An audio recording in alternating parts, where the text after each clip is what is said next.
Mula sa TV5 Media Center Reliant, kasama ang buong pwersa ng News 5. Ito ang 28th KBP Golden Dove Awards Best TV Newscast, Frontline Pilipinas.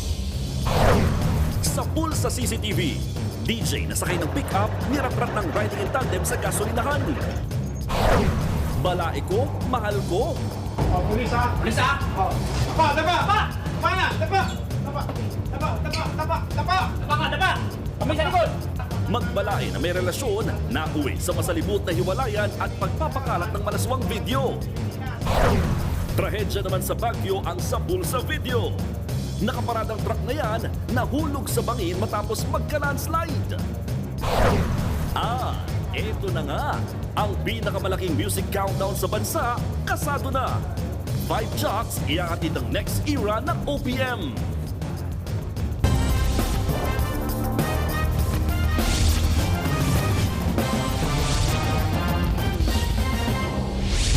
Nakadapa at duguan ang ulo ng rider na yan nang makita kahapon ng mga residente sa sidewalk ng National Highway sa Naga, Cebu.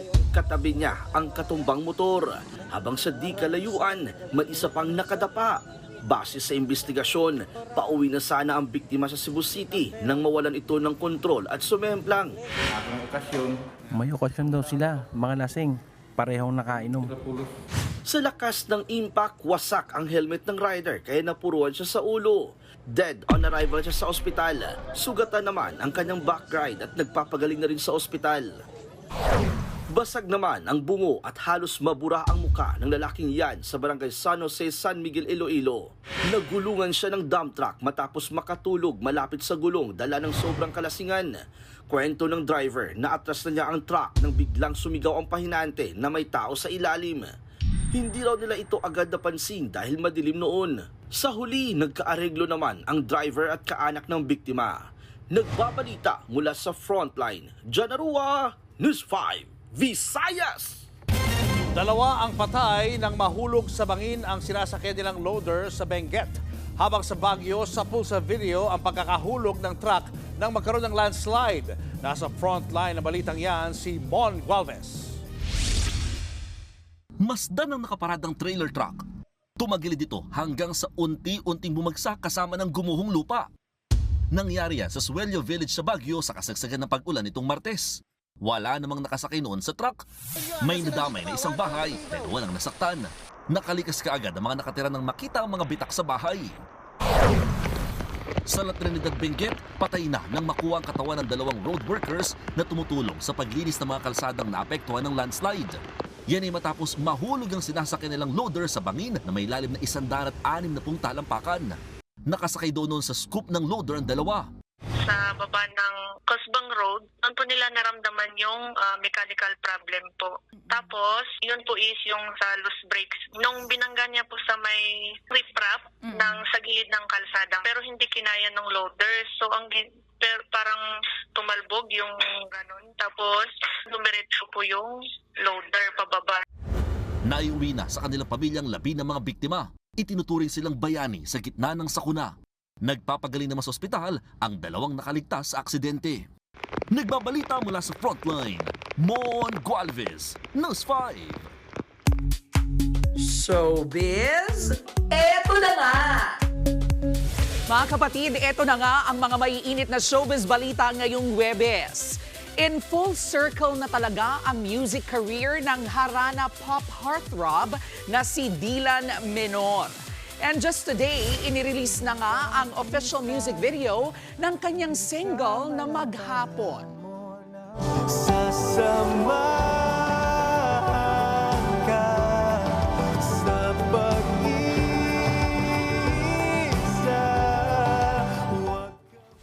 Ang Maghapon ang official soundtrack ng upcoming Signal Play Originals series na A Cure Called Love, starring Dylan Menor and Mika Santos. Available na in all major music platforms ang kantang Maghapon. Susunod! Lalaki arestado dahil sa pagpapakalat ng sex video nila ng kanyang balae. At sa showbiz, Lance Carr, makakasama sa first movie ng Ashdress. Ka-love triangle ba siya? Abangan ng lahat ng yan sa pagbabalik ng Frontline Pilipinas.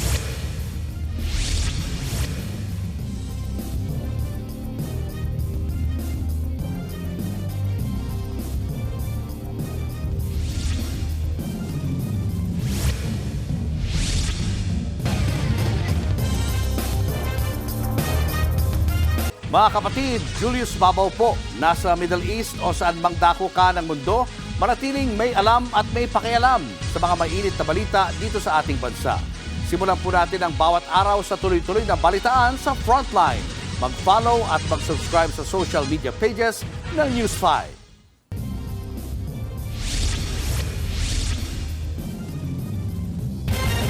Natagpuang palutang-lutang sa mabasurang bahagi ng ilog ang isang sanggol sa Angono, Rizal. Kabilang sa inaalam kung nalunod ba siya o sadyang pinatay. Nasa frontline na balitang yan si JC Cosico. Ito po yung nakitang sanggol dito sa may dulo ng San Vicente. Bababayan na po ng isang residente para mailapit o makuha. Nakahubad at palutang-lutang katabi ng mga basura sa ilog ang bangkay ng isang sanggol sa barangay San Vicente sa Angono, Rizal. Tatanin mo ng damit mo ha. Dakotin mo na ng damit mo. Tinakpan muna ang bangkay ng sanggol sa kaitinabi habang hinihintay ang mga otoridad. Ayon sa barangay, may isang concerned citizen na nakatira malapit sa ilog ang nag-report tungkol dito. Tingin ng barangay, nasa 3 hanggang 5 buwang gulang ang sanggol. Palaisipan pa kung sino ang kanyang mga magulang, lalo't posibleng inanod ito sa ilog na konektado sa 6 na barangay. Wala naman daw nagre-report na may nawawalang anak. Isa sa ilalim ang bangkay sa autopsy at DNA testing. Kung sakali po o merong foul play, yun po ang magiging basis sa autopsy. Lalabas din doon po kung talagang yung bata ay talagang nalunod. Nanawagan naman ang barangay sa mga magulang ng sanggol. Makonsensya sila. Bigyan natin ng yung bata ay karapatan na may ano naman sila na maimlay ng maayos. Nagbabalita mula sa Frontline, JC Cosico, News 5. Sumalisis ng pagnanakaw sa Parisan ang isang rider sa Zamboanga City. Kitang-kita siya sa CCTV. Naka-helmet pa ang suspect nang pumasok sa kainan. Maya-maya, kinuha niya ang kulay itim na wallet sa mesa sa kapatay mali siyang umalis. Sa isa pang kuha ng CCTV, kitang tumakas ang kawatan sakay ng motorsiklo. Hindi naman naghinala ang nagtitinda. Laman ng wallet ang perang pambayad sa matrikula. Inaalam pa kung sino ang salarin.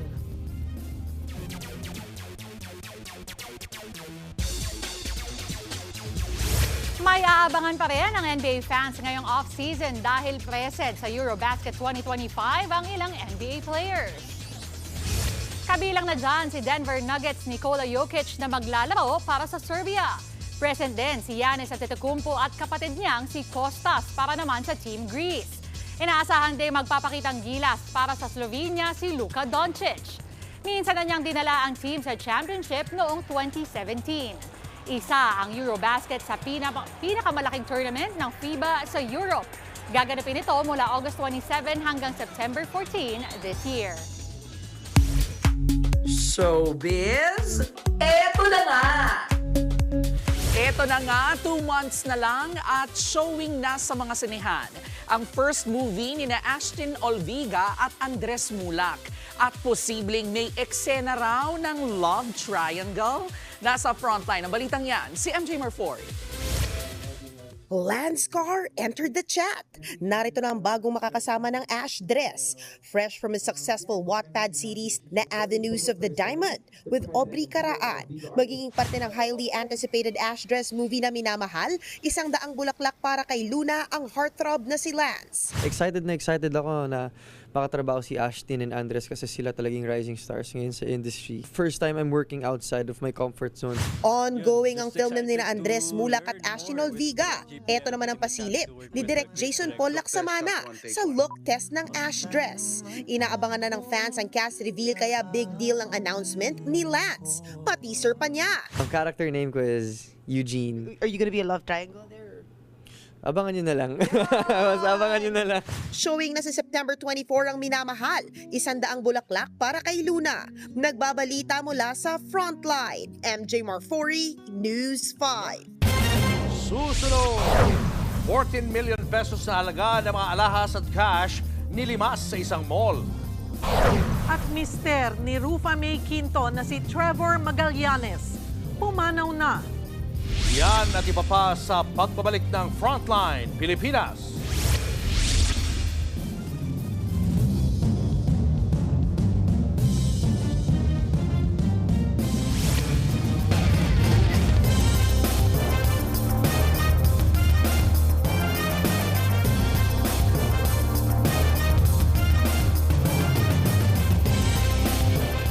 Mga kapatid, Julius Babaw po. Nasa Middle East o sa amang dako ka ng mundo, manatiling may alam at may pakialam sa mga may init na balita dito sa ating bansa.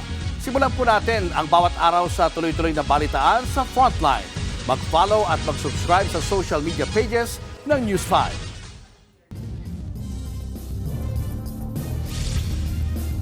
Aabot sa 14 na milyong pisong halaga ng mga alahas at cash ang nilimas sa 2 tindahan sa loob ng mall sa Pagadian City. Aniya sa Frontline sa balita si Bril Montalvo ng News 5 Mindanao. Nakabukas ang vault, binulatlat ang mga jewelry box at nagkalat ang mga gamit. Ganyan nadatnan ng mga otoridad ang jewelry shop na ito sa loob ng isang mall sa Pagadian City. Pinasok ng 3 magnanakaw ang mall kaninang alas 2 ng madaling araw. Pinuntirya ang 2 jewelry shop kung saan natangay ang mga pera at nilimas ang mga nakadisplay na alahas. Aabot sa 14 million pesos ang nakuha. Dahil binutas ang simento at may binuksang imburnal, termite gang ang hinihinalang nasa likod ng pangraransak.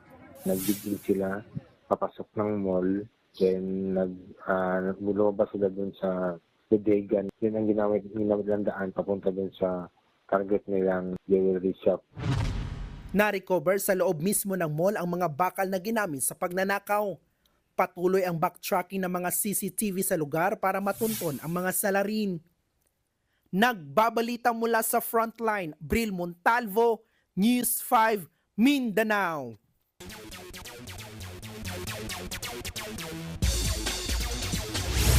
Inilabas na ng Gilas Pilipinas ang kanilang 12-man lineup para sa FIBA Asia Cup 2025. Present pa rin ang national team veterans na sina Japeth Aguilar, Justin Brownlee at Junmar Fajardo. Gayon din sina Jamie Malonzo at CJ Perez. Kasama rin si Calvin Oftana na unang napaulat na nagpapagaling pa sa ankle injury. Pasok din sa lineup sina Dwight Ramos, Scotty Thompson at Kevin Kiambao. Pati na rin si Carl Tamayo, Chris Newsome at AJ Edu. At yan muna ang latest sa Frontline ng sports. Ako po si Denise Tan. Showbiz, eto na nga! Mga kapatid, kinumpirma ng actress-comedian na si Rufa May Quinto ang pagkamatay ng kanyang mister na si Trevor Magallanes. Sa Instagram post ni Rufa, nakiusap siya na bigyan sila ng panahon ng kanyang anak na si Athena para magluksa. Kasalukuyan pa raw nilang inaalam ang detalye sa pagkamatay ni Trevor. Vine-verify pa raw ang totoong nangyari. Pakiusap pa ni Rufa, huwag magpakalat ng fake news. Bukas, babiyahe pa Amerika ang mag-ina. Sa huling mensahe ni Rufa sa mister niya for 9 years, sabi niya, mahal kita, Trevor. Susunod, disc jockey o DJ na nagpapakasulina biglang niratrat ng riding in tandem. Hiwalayan ng magbalaing magka-live-in na uwi sa pagpapakalat ng sex video. At kilalanin ang mga kapatid dating bubuo ng US Music Countdown na Vibe. Tutok lang mga kapatid, magbabalik pa ang Frontline Pilipinas.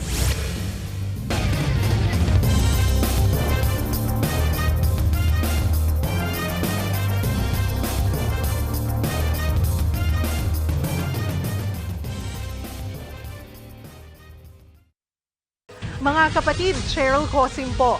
Nasa Estados Unidos, Canada o saan mang dako ka ng mundo, manatiling may alam at may pakialam sa mga mainit na balita dito sa ating bansa. Simulan natin ang bawat araw sa tuloy-tuloy na balitaan sa Frontline. Mag-follow at mag-subscribe sa social media pages ng News 5. Patay ng pagbabarilin sa isang gasolinahan sa Las Piñas ang isang DJ. May nakuha namang hinihinalang droga sa sasakyan ng biktima. Nasa frontline ng balitang yan si Nina Ong Pauco. Nagpapakarga sa gas station ang pickup na ito sa Las Piñas nang dumating ang riding in tandem. Bumaba ang backride hanggang sa malapitan nitong pinagbabaril ang driver ng pickup. Umabante pa ang pickup at bumangga sa pader. Yung makina na apak-apak ng biktima kaya patuloy ang takbo ng gulong hanggang sa nag-apoy ito. Dinala sa ospital ang biktima pero idineklarang dead on arrival. Tumakas naman ang mga salarin sa direksyon papuntang Barangay Zapote.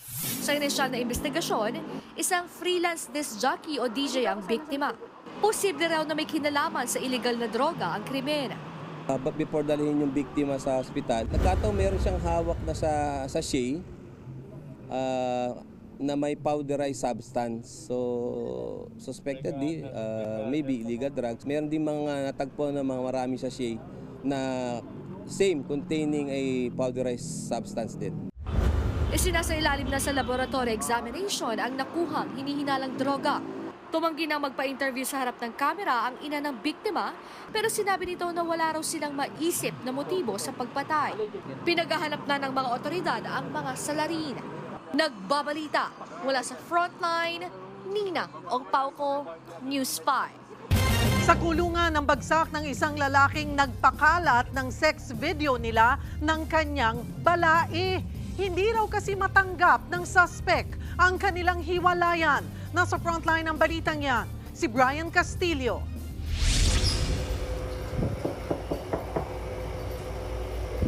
Home service lang po. Nagkunwaring room service ang mga pulis sa isang motel sa Maynila nang buksan ang pinto. Pulis ha? Pulis ha? Dapa! Dapa! Dapa! Kaya! Dapa! Dapa! Dapa! Dapa! Dapa! Dapa! Dapa nga! Dapa! Kami sa likod! Tumambad sa mga operatiba ng PNP Anti-Cybercrime Group ang nakabrief na lalaki kasama ang kanyang ex-girlfriend. Entrapment operation talaga ito at ang target ay ang lalaki.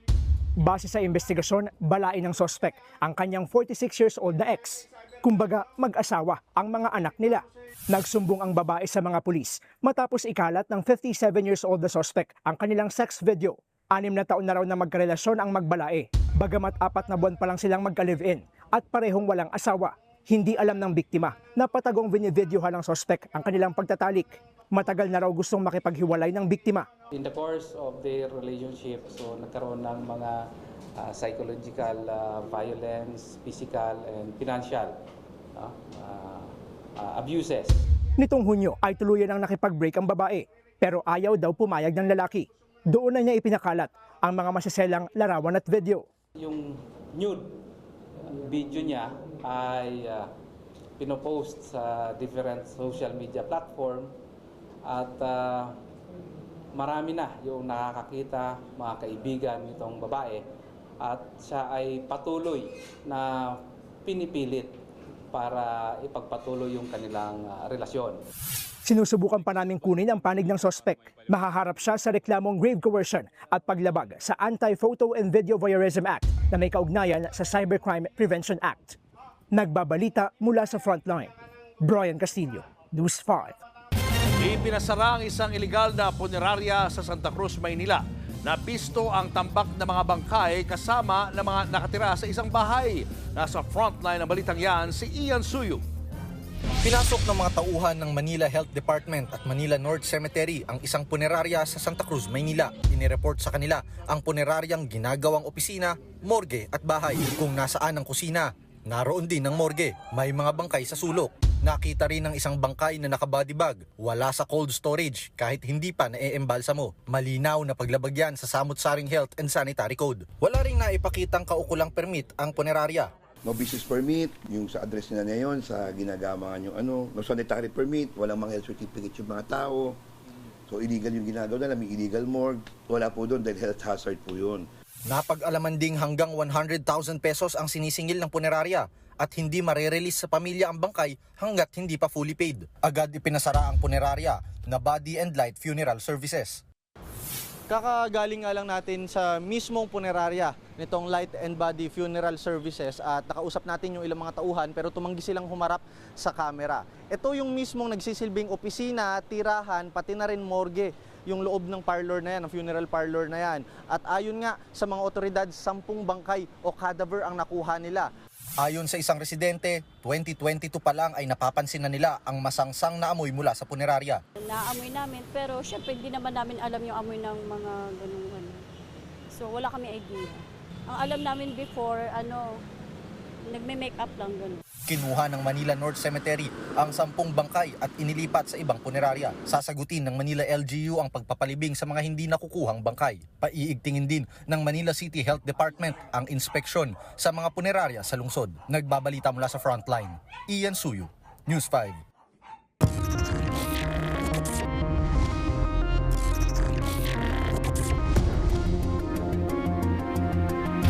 Hawak na ng PNP ang dalawang kapatid ni Dondon Patidongan alias Totoy. Sinasabing sila ang missing links sa pag-usad ng kaso ng mga nawawalang sabungero. Nasa frontline ng balitang yan, si Brian Castillo. Unang lumantad ang whistleblower na si Julie Dondon Patidongan alias Totoy. Ngayon, naaresto naman abroad ang kanyang mga kapatid na sina Ella Kim at Jose Patidongan. Hawak na sila ngayon ng PNP. Naniniwala tayo, ito yung mga missing link doon sa mga kaso ng missing sabungero. Si Ella Kim ang sinasabing nakuna ng CCTV sa Lipa, Batangas na nag-withdraw gamit ang account ng isa sa mga nawawalang sabungero na si Melbert Santos. May nag-utos ba sa kanya para mag-withdraw at may alam ba siya asaan na itong mga nawawalang missing sabungero? Si Jose naman umano ang nakunan sa isang cellphone video na ini-escortan ang isa sa mga nawawalang sabungero. Nahuli ang magkapatid sa hindi tinukoy na bansa sa Southeast Asia. July 22 pa sila dumating sa Pilipinas. May warrant of arrest sa kasong robbery si Jose, habang si Ella Kim naman ay hinuli dahil sa paggamit ng peking pangalan sa kanyang passport. Ayon naman sa kaanak ng isa sa missing sabungeros na si alias Boy, tinawagan na sila ng CIDG para magsampa ng kaso laban kay alias Totoy. Nung tinawagan po ako, isa raw po sa kakasuhan namin which is yung witness namin na si Dondon Patidongan. Doon po, nag-react na po ako. Bakit niyo po kakasuhan yung witness namin? Sabi niya lang sa akin, utos daw po niyang nakakataas. Paliwanag ng PNP tungkol dyan. The only way para po sila maging witness at ma-discharge as state witness, kailangan po silang sampahan po ng kaso. Kinumpirma naman ng PNP na walang nakuhang DNA profile mula sa mga butong nakuha sa Taal Lake. Sa tagal daw ng pagkakababad sa tubig ng mga buto, kontaminado na ito sa mga buto namang pinahukay mula sa sementeryo sa Laurel, Batangas. 3 DNA profile daw ang nakuha ng PNP. Natukoy na ang mga labi ay mula sa 2 lalaki at 1 babae. Pero hindi ito nag-match sa 23 DNA samples na kinolekta mula sa mga kaanak ng mga nawawalang sabungero. Nagbabalita mula sa Frontline, Brian Castillo, News 5. Binangga na inatrasan pa ang isang lolong rider sa India. Ang suspect abay siya pang galit. Yan at iba pa sa Frontline News Abroad. Nahagip ng 4x4 ang natumbang motorsiklong yan sa India. Nakabango naman ng lolong rider pero hindi siya tinantanan ng nakasaging sasakyan. Inatrasan pa siya hanggang sa tumilapon. Binaba naman ng driver ng tumalsik na rider pero hindi niya ito tinulungan. Tila sinigawan pa saka umalis. To the rescue ang mga nakakita at dinala sa ospital ang biktima.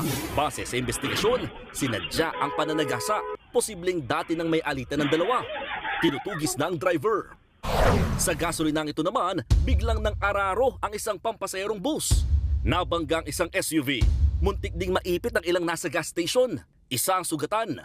Base sa investigasyon, nawalan ng kontrol ang bus driver. Nagbabalita mula sa Frontline, Mon Gualvez, News 5. Showbiz, eto na nga!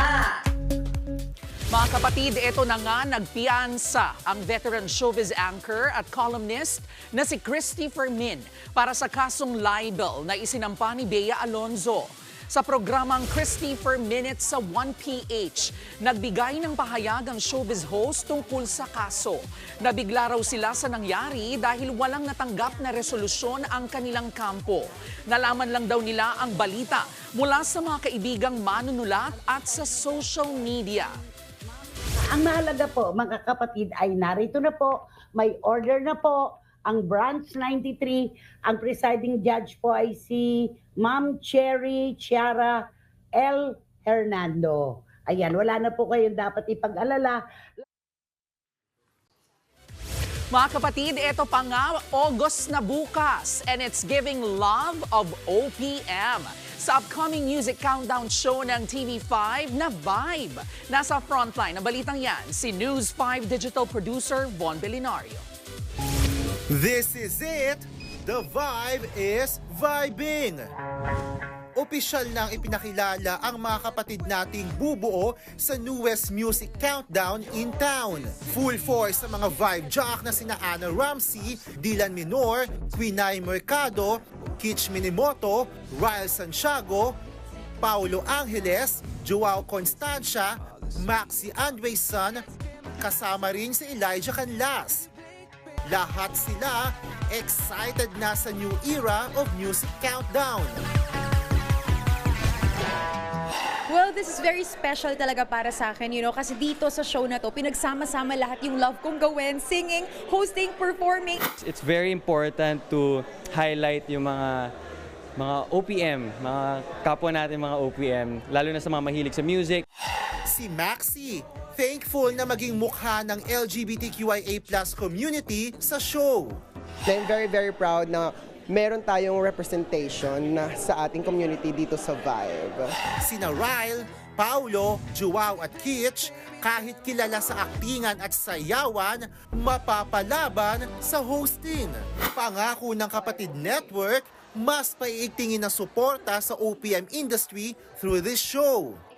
This will be the only show on Philippine television na talagang binabandera ang OPM. Talagang good vibes yung spread ng Kapatid Network. Mapapanood ang Vibe Monday to Sunday ngayong August na dito sa TV5. Nagbabalita mula sa frontline. Von Belinario, News 5. At yan nga po ang ating mga showbiz balita ngayong Webes. See you tomorrow mga kapatid. Ako po si Jerby Wrights.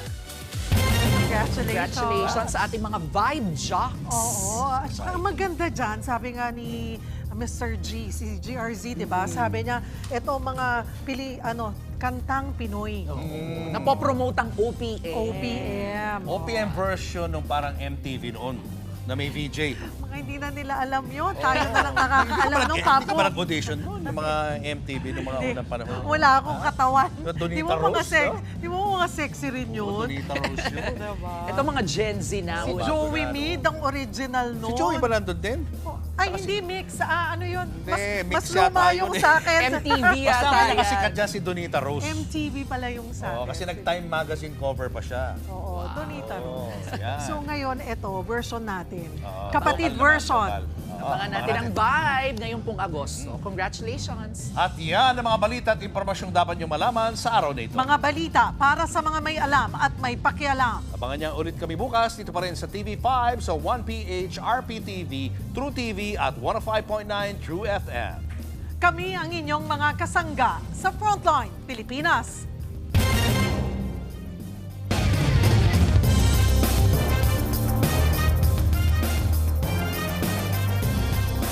Mga kapatid, Cheryl Cosim po. Nasa Estados Unidos, Canada o saan man dako ka ng mundo, manatiling may alam at may pakialam sa mga maiinit na balita dito sa ating bansa. Simulan natin ang bawat araw sa tuloy-tuloy na balitaan sa Frontline. Mag-follow at mag-subscribe sa social media pages ng News 5.